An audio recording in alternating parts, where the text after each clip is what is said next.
Assalamualaikum warahmatullahi wabarakatuh. Perkenalkan, saya Lea Rahayu. Di sini saya akan menjelaskan mengenai analisis regresi tunggal, dan juga saya akan menjelaskan bagaimana cara untuk memperoleh hasil dari data yang sudah kita sediakan di aplikasi SPSS.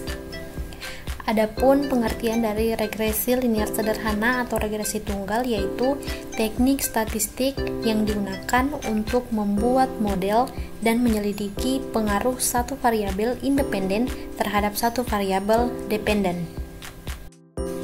Nah, adapun tujuan regresi linear sederhana atau regresi tunggal adalah menemukan hubungan linear antara variabel-variabel yang diobservasi dipresentasikan oleh suatu persamaan garis lurus. Nah, ini adalah contoh pertanyaan yang akan kita jawab menggunakan aplikasi SPSS, di mana pertanyaannya yaitu seorang peneliti ingin mengetahui pengaruh jumlah jam belajar terhadap nilai ujian matematika siswa, di mana data yang diperoleh dari 8 siswa adalah sebagai berikut, yaitu ada jumlah jam belajar atau X 1, 2, 3, 4, 5, 6, 7, dan 8, dan ada nilai ujian matematika yaitu 50, 55, 60, 63, 65, 70, 75, dan 78. Nah, dari contoh ini saya akan memberikan cara bagaimana kita menggunakan aplikasi SPSS. Nah, oke. Teman-teman bisa membuka aplikasi SPSS yang ada di laptop teman-teman. Di sini sebelumnya saya sudah memasuki data berdasarkan contoh yang sudah saya buat tadi. Teman-teman bisa menggunakan bantuan di aplikasi Excel agar tidak susah untuk menyalin data satu persatu. Nah, kemudian teman-teman ke variabel view, di bagian name kita isi dengan X dan juga Y. Kemudian di bagian desimal kita turunkan menjadi 0. Di bawah juga kita turunkan menjadi 0.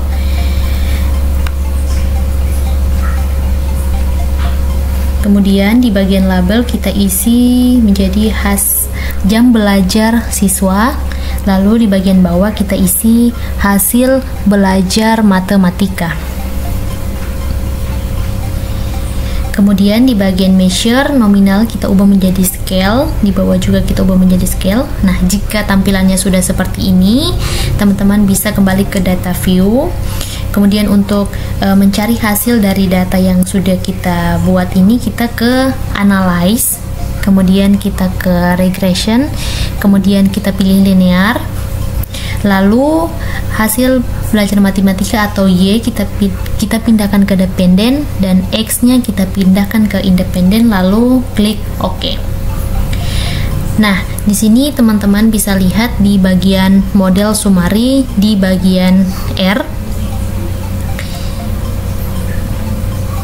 Nah, di bagian R ini yaitu 996A, artinya korelasi antara variabel independen X dan dependen Y nilainya itu mendekati 1, dan bisa dikatakan ada hubungan yang kuat antara kedua variabel, antara jam belajar dan juga hasil belajar matematika siswa. Nah, untuk hasil yang kedua kita bisa lihat di bagian ANOVA, di mana di bagian ANOVA ini jika signifikansinya kurang dari 0,05 maka model regresi signifikan antara variabel X berpengaruh terhadap variabel Y. Jadi bisa kita lihat bahwa hasil dari signifikan dari data yang sudah kita cari hasilnya yaitu 0,00, artinya 0,00 ini kurang dari 0,05. Jadi regresi signifikansi antara variabel X berpengaruh terhadap variabel Y. Jadi ada pengaruh antara jam belajar dengan hasil belajar matematika siswa. Nah, kemudian setelah di ANOVA kita lanjut di bagian koefisien. dimana di bagian koefisien ini kita bisa lihat di bagian B yaitu ada 46,929 poin, yang artinya setiap hasil ada penambahan 1 jam belajar dari jam sebelumnya.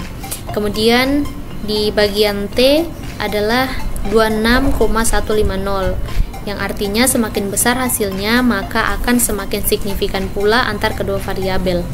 Dan terakhir di bagian signifikansinya. Di sini signifikansinya yaitu 0,00, di mana 0,00 ini kurang dari 0,05, yang artinya variabel X berpengaruh signifikan terhadap variabel Y.